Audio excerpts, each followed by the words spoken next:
नमस्कार, आप देख रहे हैं बड़ी खबर और मैं हूं नगमा। और इस वक्त स्कॉटलैंड के ग्लासगो में जलवायु शिखर सम्मेलन की शुरुआत हो चुकी है और कुछ ही देर में प्रधानमंत्री मोदी इस शिखर सम्मेलन में बोलने वाले हैं। इस सम्मेलन को COP26 कहा जा रहा है क्योंकि ये कॉन्फ्रेंस ऑफ पार्टीज हैं और ये 26वीं कॉन्फ्रेंस ऑफ पार्टीज है, इसलिए नाम COP26।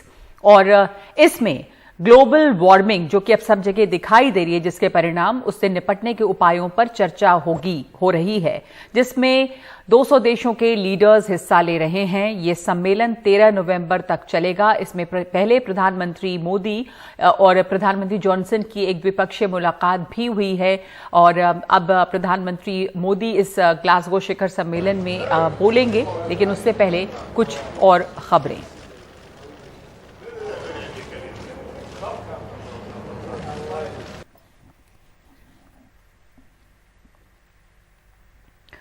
तो पटना में 2013 में एक गांधी मैदान में ब्लास्ट हुआ था, जिस समय वहां पर प्रधानमंत्री मोदी तब बीजेपी के प्रधानमंत्री पद के उम्मीदवार थे और गुजरात के मुख्यमंत्री थे। उनकी एक रैली थी और उसी दौरान ये ब्लास्ट हुआ था। इस केस में 9 दोषियों को आज सजा का ऐलान किया गया है।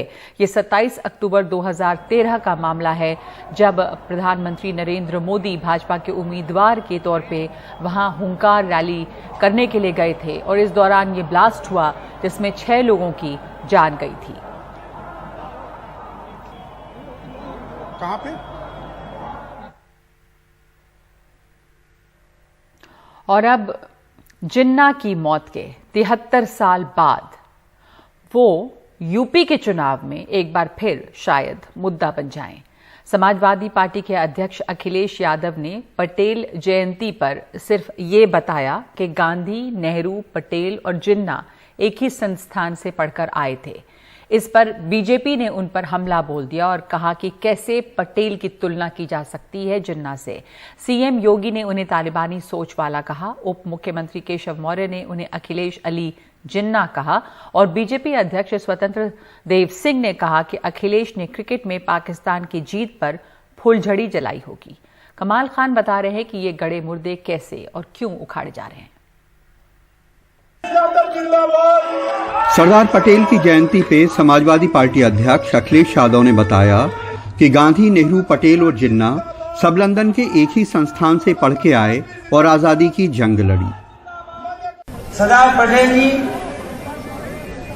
राष्ट्रपिता महात्मा गांधी, जवाहरलाल नेहरू, जिन्ना एक ही संस्था में पढ़ करके बैरिस्टर बन करके आए थे। एक ही जगह पर पढ़ाई लिखाई की उन्होंने, वो बैरिस्टर बनी, उन्होंने आजादी दिलाई।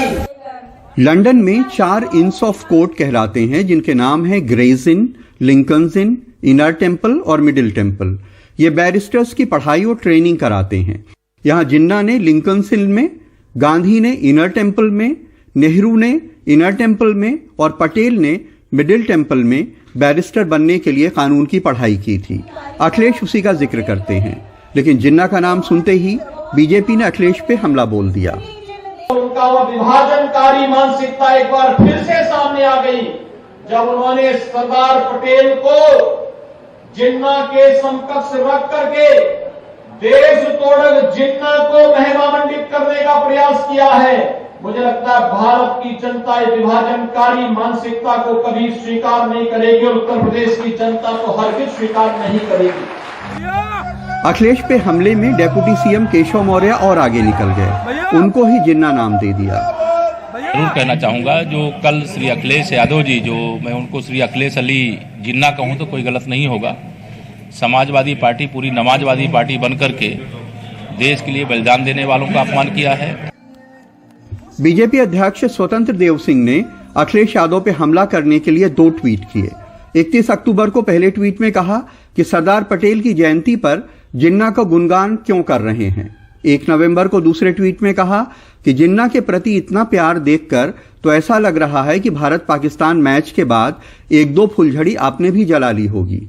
जिन्ना ही नहीं, यूपी चुनाव में मुगल भी बुलाए गए हैं।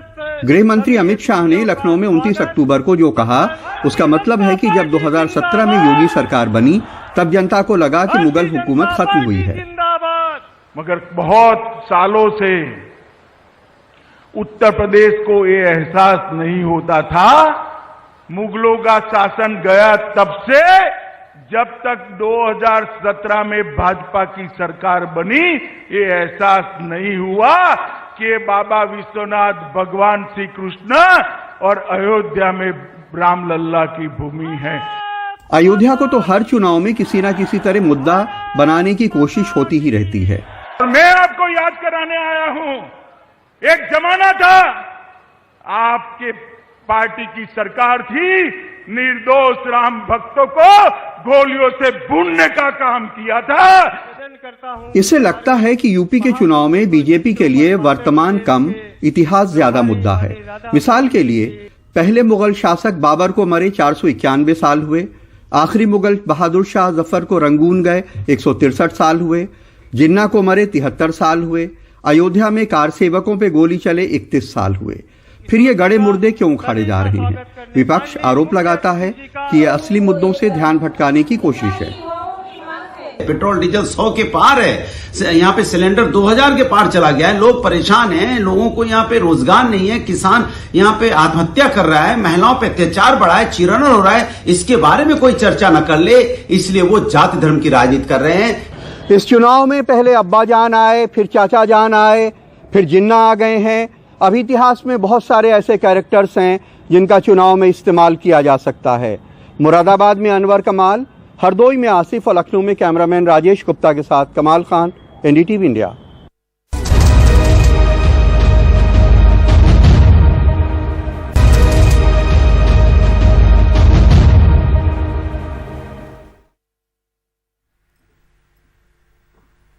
और अब दिल्ली की खबर, जहां पे डेंगू लगातार बढ़ रहा है और राजधानी दिल्ली में 2018 के बाद से इस साल सबसे ज्यादा डेंगू की वजह से मौत का मामला सामने आया है।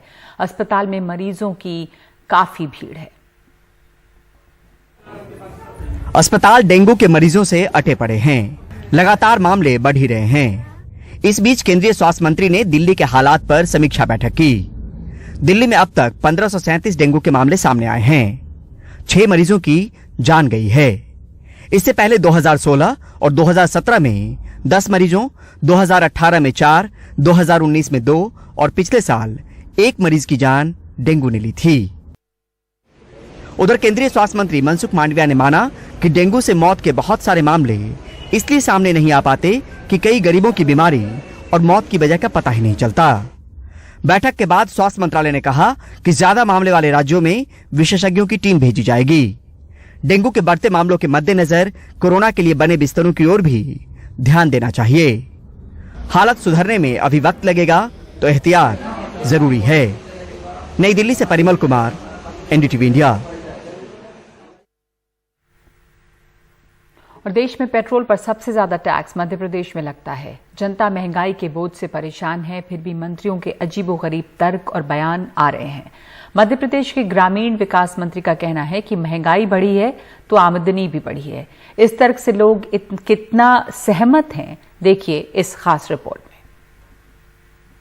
कोई आज की नई बात नहीं है, तो पहली बार महंगाई है नहीं, ऐसा कुछ नहीं है, कोई महंगाई नहीं है। इतनी छोटी मोटी थोड़ी बहुत महंगाई तो चलती रहती है, लेकिन उसका फायदा जनता को तो मिलना रहता है। क्या हम सब्जी मंडी जाते हैं तो हम कभी साइकिल से जाते हैं क्या? जो हमें शारीरिक रूप से स्वस्थ रखेगी, हमारे प्रदूषण को कम में मुक्ति दिलाएगी। हमारे लिए पेट्रोल डीजल महत्वपूर्ण है कि हमारे स्वास्थ्य सेवाएं देश की महत्वपूर्ण है। जिंदगी में परेशानी ही सुख का आनंद देती है। जब तक एक भी परेशानी नहीं आए तो सुख का आनंद भी नहीं आता है। लाल किले की प्राचीर से जवाहरलाल नेहरू जी ने जो भाषण दिया था, उसी भाषण की गलती के कारण इस देश की अर्थव्यवस्था बिगड़ी है। ये एक केंद्र का विषय है और इसमें वैश्विक विषय भी आ जाते हैं, लेकिन जल्दी ही कोई हल निकलेगा और उसके हिसाब से पूरा महंगाई का वो बनता है। मैं आपसे ये पूछना चाहता हूँ कि कौन से वर्ग की आय नहीं बढ़ी? क्या एम्प्लॉयज को जिनको तनख्वाह 5,000 मिलती थी आज उनको 25-30 हजार नहीं मिल रही? क्या व्यापारी का जो सामान बिकता था वो सस्ते मूल्य में बिकता था, आज ज्यादा में नहीं बिक रहा? क्या सब्जी पैदा करने वाले का मूल्य नहीं बढ़ा? क्या दूध उत्पादन वाले की नहीं बढ़ा रेट्स? आमदनी तो प्रत्येक वर्ग की बढ़ी है। एक पहिया है जो अपनी तरफ इस तरह पर चलता रहता है और उसको हमें स्वीकार करना पड़ेगा। मध्य प्रदेश की राजधानी भोपाल में पेट्रोल 118 रुपये 43 पैसे हो गए हैं और जो पावर पेट्रोल है वो 122 रुपये। अब यहाँ के मंत्री जी कह रहे हैं कि लोगों की आमदनी 2 साल में बढ़ी है तो थोड़ी महंगाई भी उनको बर्दाश्त करनी ही चाहिए। अब इस बात में कितनी सच्चाई है ये जानते हैं। हाँ, मंत्री जी कह रहे हैं कि अगर आमदनी बढ़ी है इसलिए महंगाई भी बर्दाश्त करनी चाहिए। तो मैं बस एक छोटा सा सवाल है, 2 साल पहले लगभग पेट्रोल 80-82 रुपये था भोपाल में, 80 से थोड़ा नीचे ही था। उस वक्त आपकी आमदनी क्या थी 2 साल पहले? आमदनी महीने में मोटा मोटा 15 से 20 हज़ार रुपये महीना 15 से 20 कमा लिया करते थे। तो अब कोरोना के बाद 2021 में 2 साल बाद कितनी आमदनी हो गई? आधी हो गई सर, आधी हो गई आमदनी। तो ये जो पेट्रोल 118 रुपये हो गया, डीजल भी 100 रुपये पार है, तो ऐसे में गाड़ी पटरी पे चल रही है? पटरी से उतर गई साहब, कभी कभी पैदल जाना पड़ता है, क्या करो साहब, परेशान है। तो मेरे को नहीं लगता है कि कहीं किसी भी की भी क्या नाम से प्रोग्रेस उतनी ज़्यादा हुई है जिस हिसाब से महंगाई बढ़ रही है। 2 साल पहले लगभग आप कितना कमा लेते थे या 1.5 साल पहले, 1 साल पहले जब से भी जॉब शुरू किया है? पहले भी 30 था और अभी उसका ज़्यादा ग्रोथ नहीं है। उतने के आसपास? हाँ, उसके ही के आसपास। लेकिन महंगाई तो 2 गुना 1.5 गुना ज़्यादा बढ़ गई। हाँ। तो आप ये कह रहे हैं कि मंत्री जी के वक्तव्य से आप सहमत नहीं है? नहीं है। तो हमारी आमदनी तो नहीं बढ़ी है, जितनी बढ़नी चाहिए, और महंगाई तो अगर उसके 19 से कोविड के बाद डबल करीब हो गई। मध्य प्रदेश पेट्रोल पर 33% वैट, 4.5 रुपये लीटर अतिरिक्त वैट और 1% सेस लगाता है। वहीं डीजल पर 23% वैट, 3 रुपये प्रति लीटर अतिरिक्त वैट और 1% सेस लगाता है। आलम यह है कि अकेले भोपाल से सटे सीहोर जिले में 700 ट्रकों के पहिए थम गए हैं। ट्रक मालिकों का कहना है कि डीजल की बढ़ती कीमत, घटते भाड़े, किश्त का तगादा और बैरियर पर भ्रष्ट सिस्टम की वजह से वो गाड़ी नहीं चला सकते। मध्य प्रदेश पेट्रोल और राजस्थान डीजल में सर्वाधिक टैक्स वसूलता है। ये जानकारी खुद केंद्र सरकार ने संसद में दी है। अब इससे आपको कितने सुख की अनुभूति हुई, क्या क्या फ्री मिल गया या नेहरू जी का इसमें कितना योगदान है, ये आप खुद तय कर लें। भोपाल से कैमरा पर्सन रिजवान खान के साथ अनुराग द्वारी, एनडीटीवी इंडिया। और इस बार दिवाली में बहुत सारे लोगों के जेबों पे काफी ज्यादा बोझ है। दिए बनाने वाले कुम्हारों के घरों में इस दिवाली वैसे थोड़ी आमदनी की रोशनी पहुंची है। बीते साल को दिवाली तो इनके लिए अंधेरे भरी थी। नुकसान इतना बड़ा था कि इस साल बेहतर कारोबार में भी भरपाई नहीं हो पा रही है। महंगाई ने इनकी कमर तोड़ दी है।